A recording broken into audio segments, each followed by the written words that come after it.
कितना ज़रूरी है मदर को अपने लिए टाइम निकालना? बहुत ज़रूरी है। अच्छा, आई वुड से आप देखें कितनी हेक्टिक लाइफ हमारी चल रही होती है कि अगर हस्बैंड भी जॉब कर रहे हैं, वाइफ भी काम कर रही है, घर पर आते हैं शाम में, रात में, कहीं मूड हो गया कहीं जाने का, यू नो नॉर्मल डेज में आपके वीकडेज पे बच्चे आपके वैसे ही जल्दी सो जाते हैं। वाई? बिकॉज आपको सुबह उनको स्कूल भेजना होता है। अनलेस एंड अनटिल वीकेंड है तो आप बच्चों को बाहर आउटिंग पे ले जाते हैं। अदर देन दैट वीकडेज में नहीं हो पाता बच्चों के साथ।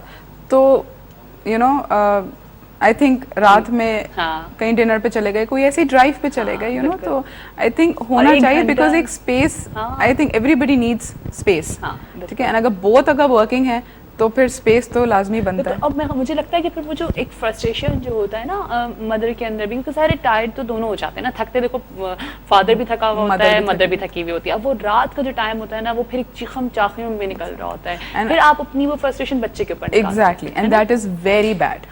That is very very very. मैं कॉल ले लेती हैं, फिर आगे बात करते हैं। अस्सलाम वालेकुम। वालेकुम, कराची से डॉक्टर अनवर जहीर बात कर रहा हूँ। जी डॉक्टर साहब, क्या हाल है आपके? बहुत शुक्रिया, बहुत शुक्रिया। ये फरमाइए कि आज कोई खास टॉपिक है? हमारे पास इस वक्त फरा मौजूद हैं जो कि play house day care centre की ओनर भी हैं। हम उनसे डे केयर के ऊपर बात कर रहे हैं। ठीक है जी, बस ठीक है। फिर मेरा ख्याल ये है कि हम डे केयर सेंटर और इसी को फोकस करते हैं। चले जाइए, ठीक है। ठीक है, देखिए डे केयर सेंटर जो है वो हमारी कंट्री के अंदर और खास तौर पे जहाँ पे अब वर्किंग क्लास जो है वो दोनों पार्टनर्स के ऊपर मुश्तमिल होती है, यानी वाइफ और हस्बैंड दोनों ही वर्किंग होते हैं, उनके लिए प्ले सेंटर और डे केयर सेंटर जो है उसकी खास सिग्निफिकेंस है।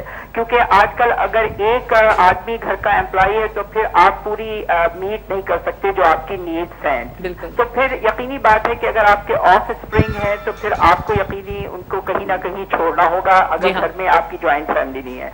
तो उसके लिए यकीनन डे केयर सेंटर जो है एक वाइटल रोल प्ले करते हैं। अब सिर्फ ये होता है कि लोग थोड़ा सा इसलिए झिझकते हैं डे केयर सेंटर में कि उसकी जो एनवायरमेंट्स हैं वो हेल्दी हैं या नहीं है, वो कहाँ तक हमारे बच्चे की नीड्स को पूरा करेगा, कितना केयरिंग और कितना लविंग एटमॉस्फेयर होगा वहाँ पर। अब अगर इन 4-5 चीजों को फोकस किया जाए डे केयर सेंटर में तो और फिर हेल्दी एनवायरमेंट्स के साथ, तो मेरा ख्याल पेरेंट्स जो है वो बड़ी हद तक किसी हद तक कंफर्टेबल हो जाते हैं। अब डे केयर सेंटर के अंदर यकीनी बात है कि मुख्तलिफ बच्चे आते हैं मुख्तलिफ फैमिलीज से, तो जो डे केयर सेंटर के अंदर एनवायरमेंट्स के साथ साथ वहाँ पर जो भी कोई ओनर होता है और जो भी वो टीचर्स या जिन लोगों को वो अपने साथ लुक आफ्टर करने के लिए रखेगा, तो उसको थोड़ी सी अटेंशन पे करनी होती है क्योंकि हर बच्चा डिफरेंट फैमिली से आता है। तो हर बच्चे की जो आईक्यू होती है और जो उसके डोमेस्टिक एनवायरनमेंट होते हैं और जो उसका घर का माहौल होता है वो डिफरेंट होता है। लेकिन जब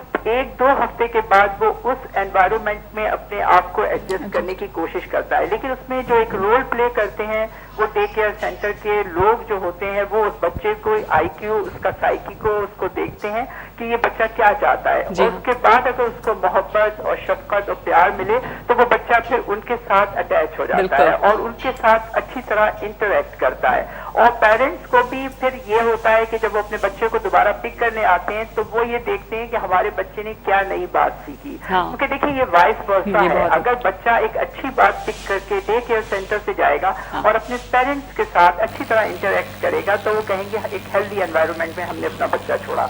ये वो चीजें हैं। और मेरा ख्याल ये है कि अब डे केयर सेंटर्स की एक हमारे यहाँ जिस तरह वर्किंग क्लास है तो मुख्तलिफ टाउन्स के अंदर मुख्तलिफ होने चाहिए जो कि एक अच्छे पढ़ी लिखी क्लास है उनको इस तरीके से एम्प्लॉयमेंट मिलेगा और उन लोगों को जो अपने बच्चे छोड़ना चाहते हैं उनके लिए एक हेल्दी एनवायरनमेंट की तलाश जो होगी वो पूरी हो जाएगी। यानी कि ये एक पॉजिटिव चीज है जो हमारे डेवलप हो रही है, राइट? बिल्कुल। चलें, ठीक है। Thank you so much doctor Anwar Saeed sahab, thank you जी। ये इन्होंने बहुत अच्छी बात करी कि हम पेरेंट्स जो होते हैं वो इस बारे में बड़े कॉन्शियस होते हैं बच्चों के लिए, लेकिन हम उसमें बड़े रिलैक्स फील करते हैं जब हमारा बच्चा कोई नई चीज़ सीखता है। इवन स्कूल में भी जब हम बड़ा अपने आप को सेटिस्फाई फील कर रहे होते हैं कि हाँ भाई हमने अपने बच्चों को सही स्कूल भेज रहे हैं क्योंकि वहाँ से वो बिल्कुल सही चीज़ सीख के आ रहे हैं, अगर वो मैनर्स हैं या वो कोई भी ऐसी बात है। तो कितना फोकस करते हो आप इन सब चीज़ों पर?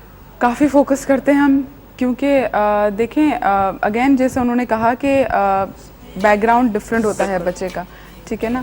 तो कभी जैसे बच्चा आता है उसे कुछ नहीं करना होता। अच्छा। एक आध हुआ है हमारे साथ ये इंसिडेंट कि उससे कुछ नहीं करना होता, वो ना उसके हम सामने उसके वर्कशीट्स हमने रखी, हमने उसको कहा कलरिंग करो, नहीं। अच्छा। हमने कहा चलो अगर तुम्हें नींद आ रही थोड़ा नैप टाइम करा देते हैं, वो भी नहीं। अच्छा, तो हमने टॉयज उसके सामने इतने ब्लॉक्स रखे, काफ़ी सारी चीज़ें रखी, वो किसी चीज़ में इंटरेस्ट नहीं ले रहा था। हाँ। तो फिर हमने जो है ना उसको हमारे पास एक वॉल है, अच्छा। जो कि पेंटिंग वॉल है हमारी, That's good. तो वो हमने उसको दिखाई और हमने उसको ब्रश दिए, वो कलर्स उसके सामने रखे और उसने जो पेंटिंग स्टार्ट की वॉल पे, Really? And you can't imagine कि वो इतना खुश, मतलब you know, and he was, मतलब वो बिल्कुल यू नो इंग्रॉस्ड हो गया उस चीज़ में। हालांकि उसको इतनी सारी चीज़ें हमने उसको दी, बट उसको एक पेंटिंग ही क्लिक करी। सही। तो यू नो मतलब इसीलिए मैं जो है मेन जो हमारा प्ले हाउस चाइल्ड केयर का जो रूल है वो है फन। ठीक है, फोर्सिंग नहीं होती बच्चे के लिए। हाँ। हम कभी भी फोर्स नहीं करते बच्चे को, जो भी उसने करना है, ताकि यू नो अगर वो हैप्पीली जाएगा तो वो हैप्पीली आएगा। बिल्कुल, ये बहुत जरूरी होता है। एक और हमारे पास बच्ची आई थी, उनकी मदर को शॉपिंग जाना था। अच्छा। तो उनकी मदर ने 2 घंटे के लिए छोड़ा, फिर उन्होंने फ़ोन किया हमें कि भाई 1 घंटा और लगेगा मुझे कि शॉपिंग पे। तो हमने कहा चलें ठीक है, नो मसला, बच्चा इज सेटल्ड, काफ़ी सेटल्ड है, खुश है माशाल्लाह से। ठीक है। जो उनकी मम्मा आई तो उनको जाना नहीं था। अच्छा, उन बच्ची को जाना नहीं था। वो उनकी अम्मी को कह रही हैं आप प्लीज़ कल आइएगा मुझे लेने के लिए, अब मुझे यहीं रहने दें। That's very good, like उनका इतना दिल लग गया। Exactly. और बच्चों का होता है ज़ाहिर है। क्योंकि बच्चा हर डिफरेंट होता है। अब जैसे मैं आपको बता रही हूँ कि उसको हमने इतनी सारी चीज़ें दी, बट वो अट्रैक्शन उसको पेंटिंग में मिला। हाँ। क्योंकि उसको इतनी बड़ी वॉल मिल गई पेंट करने के लिए, and he started painting, you know. तो ठीक है। वो अच्छा, जो फिर एक और चीज़ और होती है कि देखें स्कूल में जैसे बच्चे मिलते हैं तो दूसरे लोगों से मिलते हैं, इंटरेक्ट करते हैं आपस में, उनकी 10 तरह की चीज़ें निकलती हैं। इसी तरह से आपके पास जब एक माहौल होता है, बच्चे अपने घर की बातें डिस्कस करते हैं, होता है ना आपस में बातें कर रहे हैं, डिस्कशंस कर रहे हैं, तो उससे भी बड़ा एक डिफरेंट असर पड़ता है बच्चों के लिए ना। ये कितना ज़रूरी है दूसरे लोगों से इंटरेक्ट करना।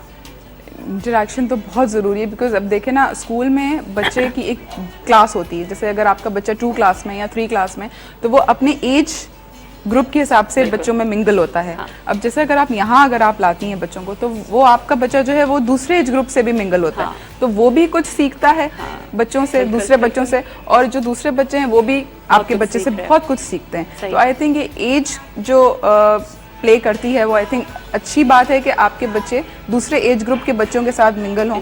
यू नो, अब जैसे 8 ईयर ओल्ड गर्ल आई थी हमारे पास और एक 3 साल का बच्चा था हमारे पास। तो उस 8 ईयर ओल्ड लड़की ने जो है वो किताबें निकाली। अच्छा। उसके साथ शी वाज रीडिंग। अच्छा, हम रीड कर रहे थे, वो 8 साल की बच्ची ने कहा कि आंटी मुझे पढ़ना है, मैं उसको पढ़ाऊं। ठीक है, आई मीन वो इस तरह से उनकी टीचर बन गई एंड देन वो उनको पढ़ा रही है। मतलब वो 2 वे हो गया ना कम्युनिकेशन। बिल्कुल। तो ये बहुत ज़रूरी है। ठीक है। अच्छा, लेकिन कभी आप लोगों को इस चीज़ पे फोकस कर रहे होते हो कि बच्चा किस वक्त क्या बात बोल रहा है, उसके मुंह से कोई गलत बात तो नहीं निकल रही है, और फिर आप लोग उसको समझाते हो कि यू नो लाइक ये चीज़ गलत है, आपको इस तरह से नहीं बोलना है, आपको इस तरह से बात करनी है, क्योंकि हर एक का फैमिली का स्टाइल डिफरेंट है, हर एक के घर में डिफरेंट वे में बात हो रही है, और बच्चा जो होता है वो पिक कर रहा होता है हर एक की बात को, राइट। तो वो कहीं अपने फ्रेंड्स के सामने जाकर, वो पेरेंट्स सामने तो नहीं कर रहा होता, माँ बाप के सामने वो अपने आप को एक्सपोज नहीं करता, लेकिन वो फिर अपने दोस्तों के सामने जाकर अपने आप को एक्सपोज करता है। तो ऐसा कोई होता है एक्सपीरियंस आप लोगों के साथ, एंड देन आप लोग बताते हो कि नहीं ये गलत है, ये सही है? डेफिनेटली, अगर कोई चीज़ बच्चा इस तरह का कोई फाउल लैंग्वेज है, कोई यूज़ कर रहा है या कुछ भी है, मतलब जैसे नॉर्मल यही होता है कि अगर बच्चे को कोई जैसे नहीं समझ आता कोई चीज़, तो वो अपना हाथ भी उठा लेता है, ये नॉर्मल है, ठीक है। या तो वो शाउट करता है, या तो मुंह बना लेता है वो बच्चा। तो वो वेरी करता है, डिपेंड करता है बच्चा टू बच्चा कि वो क्या मतलब क्या सीख के आ रहा है, एग्जैक्टली क्या सीख के जा रहा है। इसको हैंडल करने के लिए डिफरेंट टैक्टिक्स होते हैं जो आपको डील करना पड़ता है बच्चों। आप ऐसे नहीं कह सकते कि इस बच्चे ने मुझ पर हाथ उठाया तो मैं उस बच्चे से बात ही ना करूं, या यू नो मैं उसको कुछ ना सिखाऊं। ये दिस इज नॉट राइट। लेकिन मैं इसलिए आपसे ये चीज़ पूछ रही हूँ ताकि ये भी एक ऐसी चीज़ है जो माँ बाप को एक सुकून देगी कि अच्छा जी जो है वो हमारा बच्चा कोई अच्छी चीज़ सीख करके आ रहा है, ठीक है ना। लेकिन जो है आप लोग बच्चों को चीज़ बताते हो कि नहीं ये गलत है, आपको इस तरह से बोलना है। लाइक मैं इसलिए पूछूँ कि लर्निंग प्रोसेस पे बच्चा रहता है। एग्जैक्टली। चलें, ठीक है। अच्छा, एक दफ़ा मैं फिर से चाहूँगी कि आप अपना एड्रेस बता दीजिए लोगों को कि क्या एड्रेस है, अपना फीस का स्ट्रक्चर बता दीजिए, क्या फीस स्ट्रक्चर है, ताकि क्योंकि हमारा वाइंड अप का टाइम है, ताकि सबको इजीली सब को पता लग जाए। ओके, एड्रेस हमारा है मेन शहबाज 36C लेन 4 एक्ट 1 बिल्डिंग, और वेबसाइट हमारी है www.playhouse.com.pk। फेसबुक पेज है हमारा facebook.com/playhousechildcare, ठीक है। और रेट्स जैसे मॉर्निंग के हमारे ₹150 पर आवर हैं, ठीक है। दोपहर के 2 to 6 और हमारे। मुझसे अगर 1 घंटा और बढ़ रहा है तो वो बढ़ते चले जाएंगे, राइट? हाँ, वो बढ़ते, वो हमारे फिर मंथली पैकेजेस भी ले सकते हैं, क्योंकि हमारे मंथली पैकेजेस भी हैं। अच्छा। हमारे मंथली पैकेजेस में एक पैकेज हमारा फ्रॉम 9 to 2 है, अच्छा। दूसरा 2 to 6 है, ठीक है। और एक फ्रॉम 9 to 6। अच्छा, और ये क्या पैकेज, ये इनकी क्या प्राइसेस हैं? 9 to 2 और 2 to 6 हमारा 10,000 है पर ठीक है। मंथ, पर month। एंड 9 to 6 हमारा 15,000 है पर मंथ। ठीक है, ठीक है। अच्छा, आपने वो बता दिया, अपना टाइमिंग्स भी बता दिए, सब चीज़ें बता दी हैं। हाँ, और दोपहर के टाइमिंग्स जो है वो 2 to 6 के हमारे ₹200 पर ठीक है। आवर हैं, एंड फ्रॉम 6 to 11 हाँ। ₹250 पर आवर। ₹250 पर आवर हैं। और मुझे लग रहा है कि तमाम माएँ जो हैं वो बड़ी सुकून में आ गई हैं। लेकिन एक चीज़ की ज़रूर आप लोग से रिक्वेस्ट करूँगी, इस चीज़ को ज़रूर देखिएगा कि आप लोग अपने इस चीज़ को आगे और बढ़ाएं, ताकि सब लोग इससे फ़ायदा उठाएं। कि होता ये है कि हमारे पास बहुत सारी चीज़ें ऐसी होती हैं जो हमें लोगों को नहीं पता। आई होप कि मेरे मॉर्निंग शो के थ्रू लोगों को पता लगेगा कि अच्छा जी डे केयर सेंटर है। डे केयर सेंटर्स तो बहुत सारे हैं, ठीक है, लेकिन ये जो आप लोग रात की भी फैसिलिटी दे रहे हो, पर आवर फैसिलिटीज दे रहे हो, ये बहुत अच्छी बात है, ठीक है। और आपके प्राइजेस भी कम है, और रजिस्ट्रेशन, हाँ, रजिस्ट्रेशन फीस भी नहीं है, सारे फायदे ही फायदे, मेरे ख्याल से नुकसानात तो कोई भी नहीं है। तो अब माएँ जो है ना वो ये बहाने ना करें कि जी मेरे पास एक्सरसाइज के लिए टाइम नहीं है, या मेरे पास पार्लर जाने के लिए टाइम नहीं है, मेरे पास शॉपिंग के लिए टाइम नहीं है, या मेरे पास अपने लिए टाइम नहीं है, ठीक है जनाब।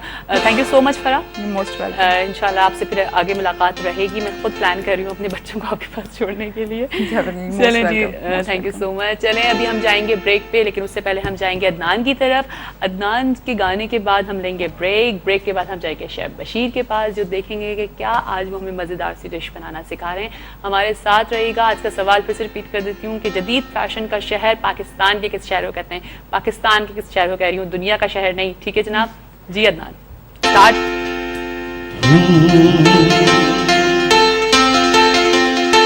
एक दिन आप हमको मिल जाएंगे, फूल ही फूल राहों में खिल जाएंगे। मैंने सोचा न था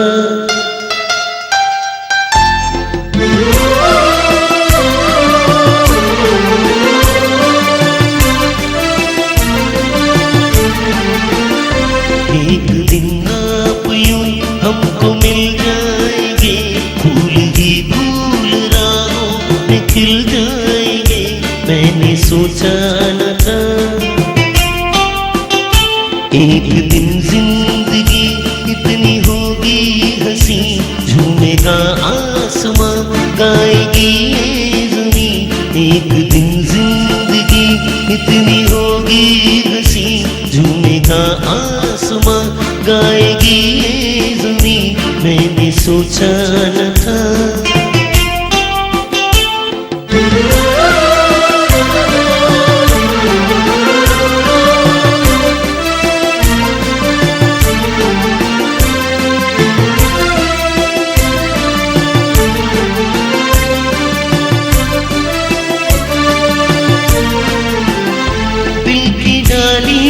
कलियां सी खिलने लगी, जब निगाहें निगाहों से मिलने लगी।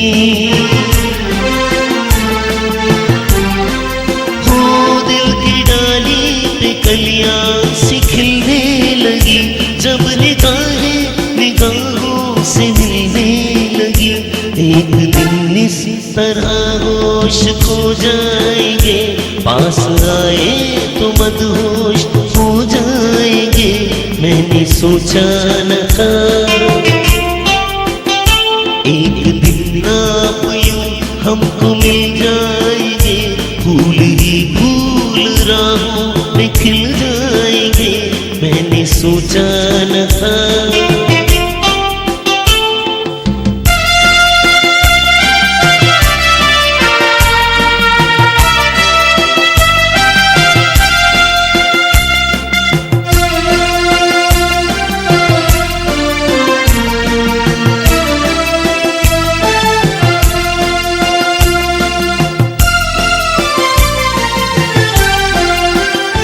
जगमगाती हुई जागती रात